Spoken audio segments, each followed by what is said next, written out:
Hi guys, welcome back to Straight Outta Colney here on AFTV. It's just me today. Turkish isn't with me. We're just going to have a really quick look at what Mikel Arteta has been saying in the press conference ahead of a massive game against Man City. Now, the win against West Brom's second team, reserve team, whatever, they rotated a lot.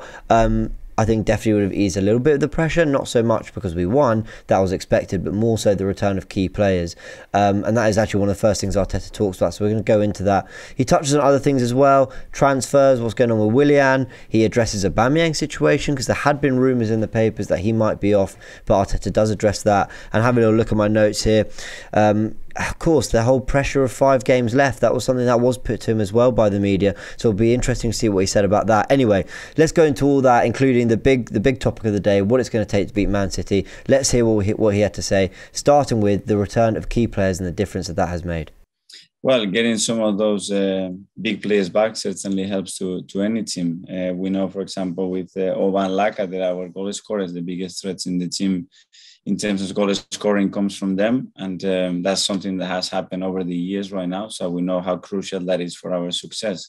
Having someone like Martin that we just recruited permanently as well, and his quality helped, and many others that are still not in contention yet, but they will start to join the team soon, hopefully. Yeah, I mean, it was something that I think Arsenal deserves a lot of criticism for their performance against Chelsea. They got a lot and they deserved it, I think, because it was also on the back of the performance against Brentford. And I think what people's issue was, it wasn't losing. Because, I mean, losing to Brentford was disappointing, but against Chelsea, we know the money they've spent on that team and the players they've got, and they're the champions of Europe, which we hate saying. It wasn't losing, it was the performance. But I think you got to remember the players we had missing. That's not an excuse, it's just something worth remembering. I think it kind of, a lot of people didn't really account for having our 2 best goal scorers missing, our 2 best centre-backs missing, 2 really key midfielders in Partey and Odegaard. So obviously he addressed that there, and they came back in the West Brom game, a lot of those players, and looked good. So again, opposition wasn't quite there, but just getting minutes and confidence into them is very important. What hasn't really been addressed though in the team, we talk about these players missing, but none of them are a right back, and what we've been seeing is Arteta rotating between a lot of different right backs. We've seen Cedric play, we've seen Maitland-Niles get some minutes in pre-season there, Bellerin got some minutes in pre-season starting the Spurs game, Cedric, I mean, it's all a bit of a mess. Here's what he had to say. It was quite interesting about the right back situation. Well, we have different options, different qualities, with Hector, with Cedric, with Callum, with Ainsley. We have a lot of issues through pre-season. They have missed training sessions for COVID. They got injured. Some of them, they haven't featured. So we are still looking, depending to the opponent and the form of each player, what we're going to do there. Yeah, that's an interesting one, because he mentioned illness, injuries. He mentioned there being issues in that department. I'm going to be really honest. I'm not sure that's true. I think Arteta's just trying to maybe... He can't come out to the media and say, listen, I don't know who our best right back is, sorry. He can't say that. And I think that's really what he's feeling deep down, is that he doesn't know if... We haven't seen consistency from any of them. In fairness, I don't think they've all had a complete fair crack at it. I think Cedric is the guy who I see most likely flourishing in that position, maybe Maitland-Niles. But he's persisted with Chambers because he wants a particular sort of 3 at the back system. Yeah, it's a very interesting situation. I think Arsenal will be in for a right back between now and the end of the window. But it was just fascinating that he said that there have basically been other circumstances that have impacted that situation. I mean, listen, I know they say, you never really know what's going on behind closed doors, but those kind of things when it comes to injury, illness and stuff, you'd think we would know something about. Interesting that Chambers plays against Brentford, doesn't play against Chelsea, but then comes in this game against West Brom. So will he play against Man City? I'm not sure. I think Maitland-Niles is more suited to it. So yeah, a weird one there. Anyway, speaking of City, we just touched on it there. Obviously, Arteta being asked what it's going to take to beat Man City. And the reality is, I think if I'm answering that question, you need a bit of luck, a good game plan, some really hard work. Those kind of things. If we go to the Etihad 10 times, you're going to lose maybe 7, 8 of those 10 times, but you hope that this Sunday or this Saturday even is going to be just one of those 1 or 2 games where actually things kind of go your way. But again, you've got to earn it, and it's interesting to hear what he said about that. Let's just get his thoughts now. is the level that they reach the game, and the level that you have to be mentally ready to run for long periods of the game without touching the ball, to doing the sacrifices, being prepared to suffer in the right moments, but as well having the conviction that we're going to have our moments in the game, and when that opportunities arise, we have to take them. And that's how I want to see the team, that they are fully committed, fully prepared, and they believe that we can go to Manchester and get the result that we want. Now, what I really like about that quote, he says, fully committed, yeah, that's got to come from the players. I mean, I know the manager's there to lift the players, motivate them, all that, but that's got to come from the players. And in fairness, for everything I've seen of late, especially the last few years, I'm not sure a lack of commitment has necessarily been the problem for Arsenal. I felt often it was more of a coaching and a managerial thing, the reason why we weren't getting, or even just a player quality thing. But absolutely, addressing that is right. He then talks about being prepared. That's on him. So we talked about the players being fully committed. Being prepared is on Arteta. He wasn't prepared against Chelsea. We saw that the system was far too open, was naive. We talked about borderline arrogance, Graham and I, on Tactical Insight. So being fully prepared, that's on him. And, he knows this Man City team. He's done a job on them before in the FA Cup. But he's struggled since, Carabao Cup games and league games. We've really fallen short and never really looked like doing anything. When we went to the Etihad last year, I thought there were moments where I thought we could have nicked something from that game in the first half, but when we really needed a goal, we weren't able to find another gear. But the thing that I think is really interesting, he uses the word conviction. And this is where, on the full-time show, when I had Lee here and I was talking to Dan as well, and we were talking about, we know this West Brom side aren't, the West Brom team that's storming the Championship at the moment. We know that. But to see Aubameyang scoring those goals and having that conviction behind his finishes, especially that third one, that Lacazette goal as well, conviction behind the finish. Saka's goal as well, they're all coming to me now as I'm remembering them. These are really important things because he's right. City won't concede you a lot of chances, and the important thing is that when you get into those positions, you've got the confidence to see, right, there's a little gap there, but I'm going to take it because I know when I'm at my best, I scored that goal. And Aubameyang scored the kind of goals, put in the kind of performance with the runs he was making, the positions he was getting in, the goals he scored, suggesting to me that maybe that kind of confidence and conviction is starting to come back to him. I hope so, because we need a fully fit Aubameyang absolutely firing if we're going to have any chance against City, and he's the guy I'd have leading the line. I like Lacazette a lot.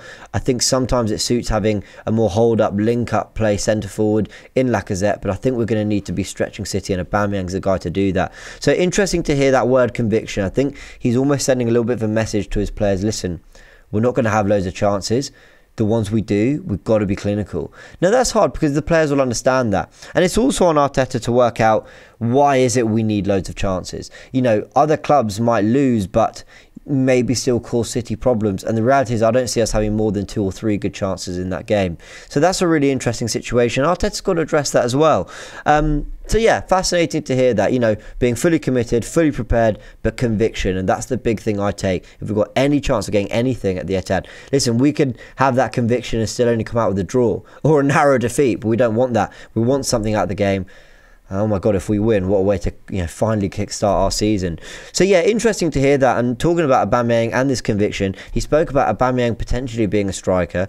I think he can play in both positions, off the side or up front. He has scored goals through his career. He had moments here where he scored more playing as a winger than as a 9, and the opposite way around. It's about him getting his best form, that physically is still not at his best because he's been out for a while. And when he recovers that, is his confidence. He's done it all his career, and the team put him in this position as much as possible, and he will put the ball in the back of the net.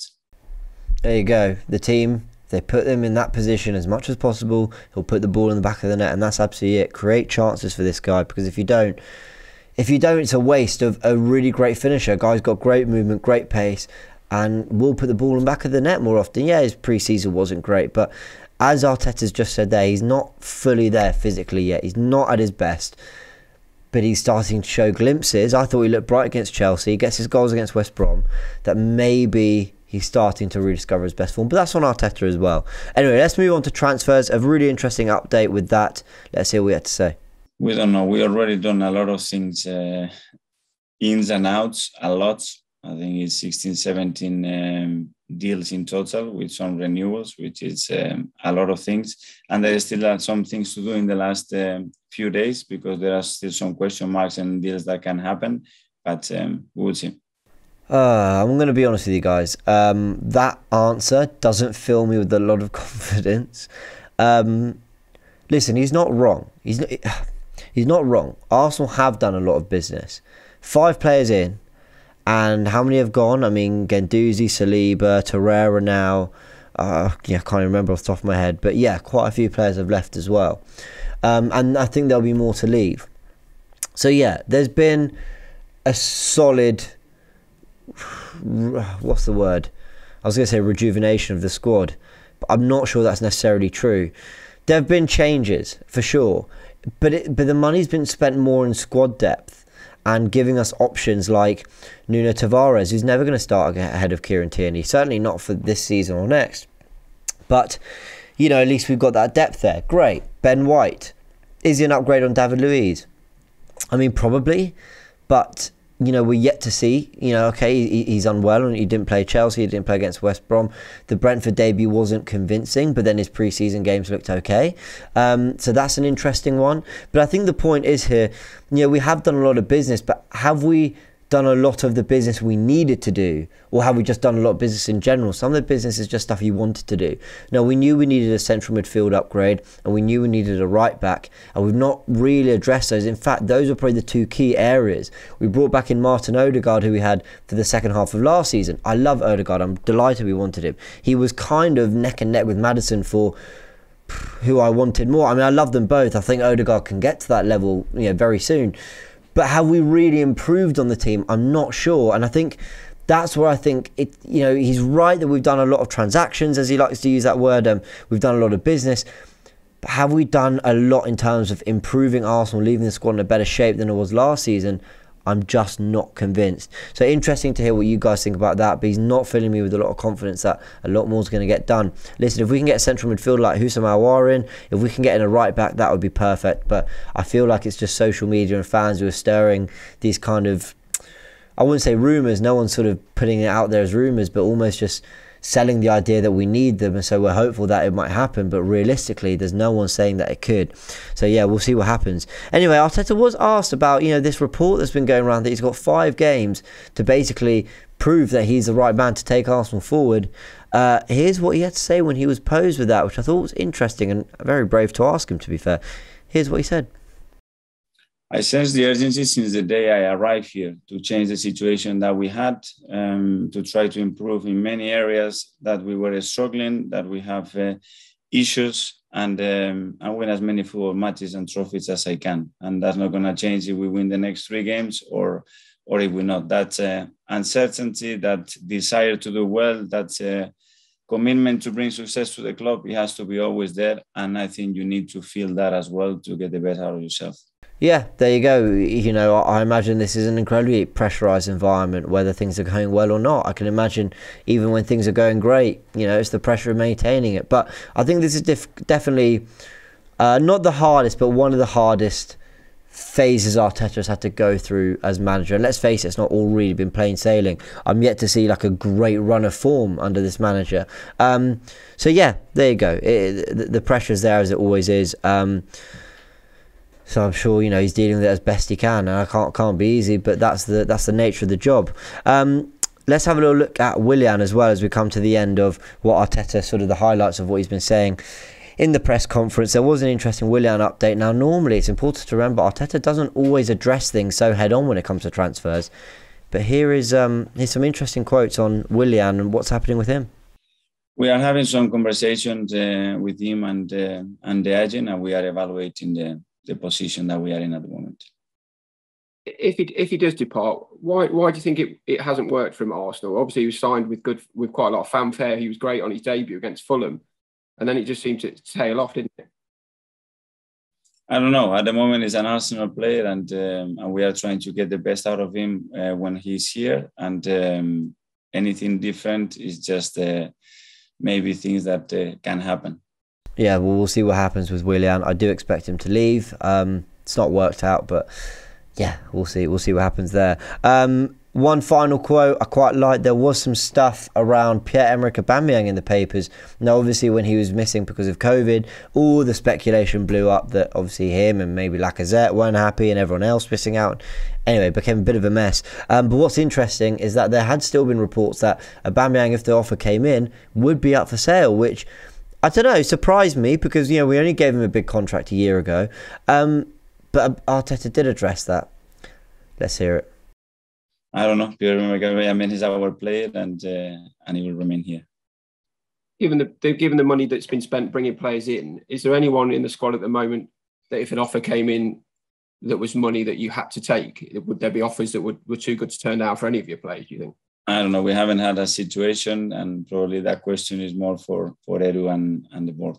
Yeah, interesting one, because obviously with Harry Kane staying at Spurs, rumours of Cristiano Ronaldo now, we don't know what's going on there at the time of recording anyway. It's an interesting one, and there had been rumours or reports that Man City might even look at Aubameyang, but Arteta said he's our player, he stays, and yeah, put an end to that. So it's nice that while Arsenal's form certainly in the league is where we want it to be, some of this behind the scenes stuff is just starting to get cleared up, and I do think that's important. Listen, I'm clutching at straws here for some positives, but hey ho, we're into the next round of the Carabao Cup. We've got FC Wimbledon at home and we've got City on the weekend. God, let's pull something. If we can pull out a result there, I feel we can go into the international break with the right mindset and a favourable, not an easy, favourable, all things considered, run of games. Maybe we can start turning our season around. Anyway, good to hear what Arteta had to say. Remember to keep tuning in to Straight Outta Colney to hear what Mikel Arteta's been saying ahead of all the games. And yeah, we'll be here all season doing that. Don't forget to like, subscribe, all that, and check out all our content ahead of the massive game against Man City on AFTV. Thank you. See you soon.